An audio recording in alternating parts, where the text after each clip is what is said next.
Баланың дұрыс тамақтануы. Тамақтану ағзаның өмірлік қажеттілігі болып табылады. Баланың дене дамуына басты назар аударған жөн, және оның бойы мен салмағына қалыпты жағдайдан ауытқымауын бақылаңыз.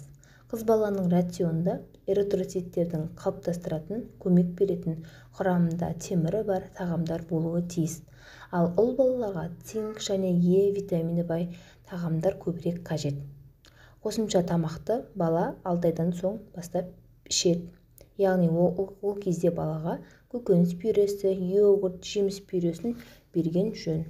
1 жасқа толған балаға тамақтарды, жемістерді турап езіп бергеніміз жөн. 1,5 жастағы балаға сүт, жарма, ұн өнімдері, көкөніс, жеміс-жидектер, ет тағамдары баланың күнделікті ас үлесінде болуы шарт.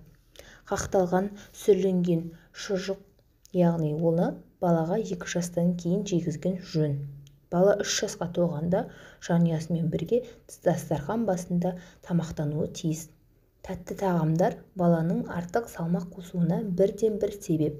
Сонымен қатар, тәтті тіс шірігіне әкеп соқтыратындығы естен шығармағанымыз жөн.